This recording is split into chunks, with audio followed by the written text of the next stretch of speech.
Turasubiye kuba hamwe rero mwese canke mwaramutse bivanye naho mugenda mudukurikirana muherereye.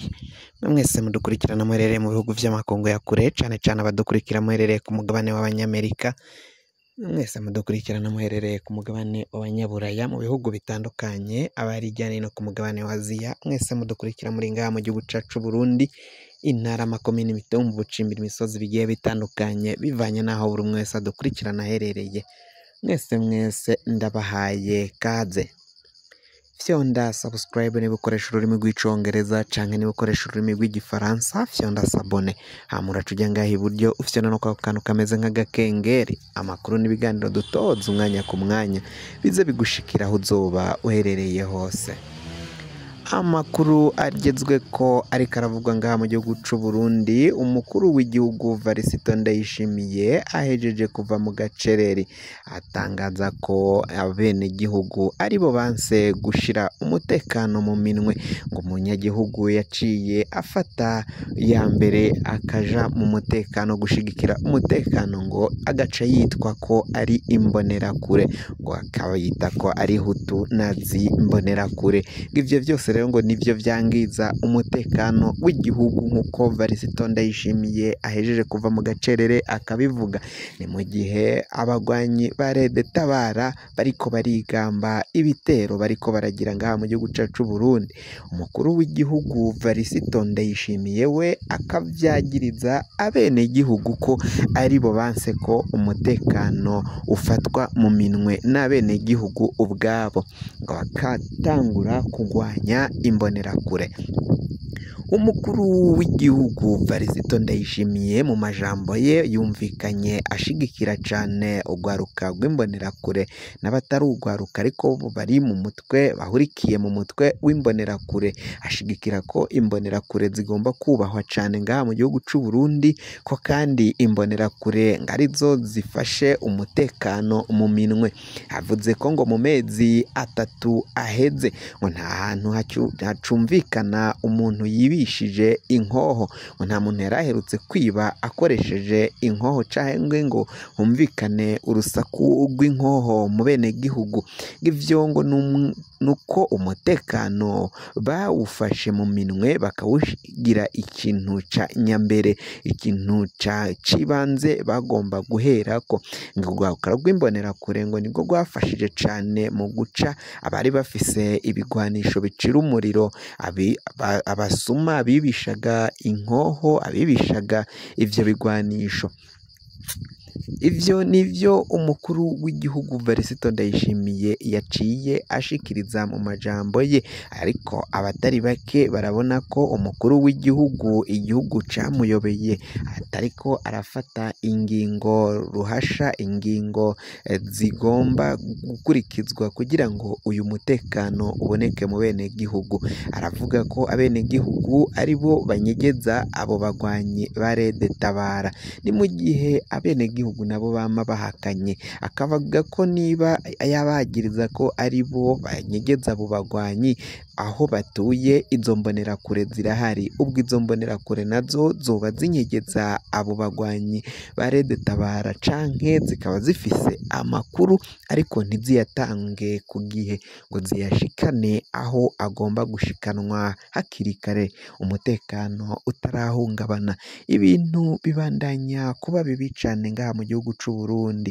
Ivyo vyose biriko biravugwa, kandi ni mu gihe umukuru w'igihugu Varisito Ndayishimiye nanone ariko aragirizwa ko mu gihugu yapfunze Bunyoni amubeshera, akamwagiriza ko ari Maconco washaka kumukura ku ntebe y'ubutware, amwagiriza ko yagomba kumukura kuri iyo ntebe y'umukuru w'igihugu, ariko uwo yise Maconco ari we Bunyoni bamwagirije ko ari we yahungabanya itunga ry'igihugu.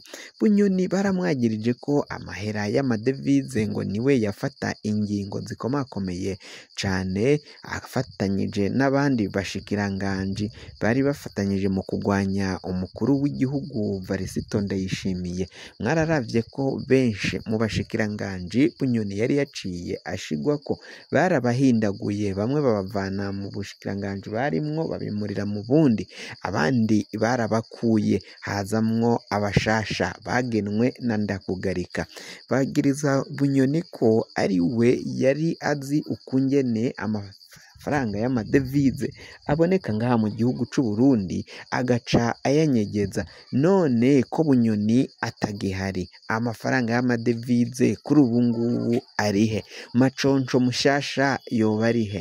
Maconco bagirije ko yanyegeza amafaranga menshi, mbere yo ishikanwa mw'ibohero amafaranga yari afite ku mabanke bagaca bayahindura ibipapuro ayo yari yavanye kuri konte zose.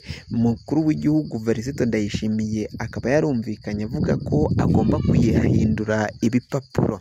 Ndayishimiye umugambi wo kuyahindura ibipapuro yarawubandanije anawushikako, aho hahinduwe amahera kandi kuyagarukana kuri banke barashize ko igitigiri kitagomba kurenga, kwari ukugira ngo amahera Bunyoni yaciye avana mu mabanki azoce ahinduka ibipapuro, bigaragare ko Bunyoni yari umusuma. Ivyo byose ni ivy'umukuru w'igihugu Varisito Ndayishimiye yakoze agira ngo ashire Bunyoni hasi, amwagiriza ko ari we maconco.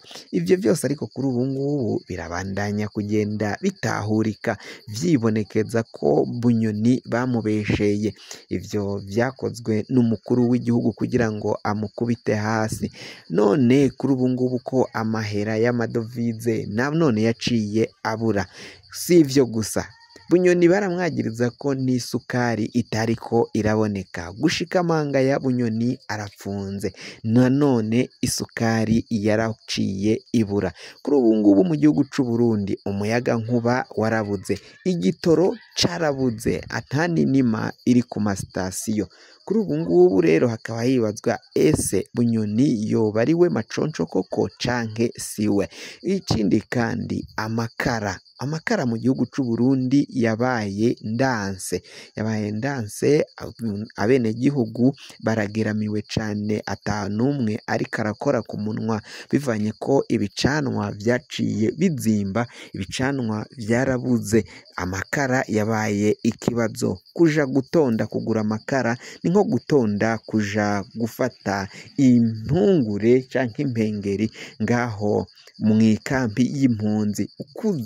Kuja uzi impunzi zitonda zigiye gufata imfungurwa, ni nako kuri ubu ngubu mu Burundi ibintu bimeze nabi cane, batonda baja gufata canke kuguhaha gusuma amakara. Ibintu bibandanya kuba bibi cane, bikaba vyibonekeza ko rero ibyo umukuru w'igihugu Varisito Ndayishimiye yaciye yagiriza Bunyoni vyari irementanya rikomeye cane, kwari ukugira abone ukungeni yashobora kumwikiza. Ivyo byose ni ibiriko biragenda bivugwa ngaha mu gihugu c'u Burundi. Akaba rero ivyo ariko aragireka ararementaniriza abenegihugu avuga ko aribo bahungabanya umutekano, ngo n'ugiye kuwukurikirana kuwufata mu minwe akitwa imbonerakure. Kandi imbonerakure ivyo zagiye zikora ngaha mu gihugu c'u Burundi birazwi. Vyageze ko imbonerakure umutwe w'urwaruka w'umugambwe uri ku butegetsi rwitwa inkozi z'ikibi nk'uko vyaciye bigenda bivugwa na ONU. Ivyo rero bikibonekeza ko umukuru w'igihugu Varisito Ndayishimiye natava mu gacerere ngo ave mwayo arimo, ave mu guhenda canke ahebe uguhenda abenegihugu bizohava bimukomerana cane kurushiriza uko vyari bimeze kuri ubu ngubu, nk'uko amakuru agenda ava muri bamwe bamwe mu bakurikiranira politike y'u Burundi hagufi bagenda babivuga. Abasesanguzi bagenda berekana ko ivyo umukuru w'igihugu Varisito Ndayishimiye arimwo bitazomuhira canke bitazomugendekera neza. Fyonda subscribe niba ukoresha ururimi rw'icongereza canke niba ukoresha ururimi rw'igifaransa urafyonda sabone, hama uraca uja ngaha iburyo ufyonde no kwako kantu kameze nk'agakengeri, amakuru n'ibiganiro dutohoza umwanya ku mwanya bizoje bigushikira aho uzoba uherereye hose. Mwe mwabikoze turabakengurukira.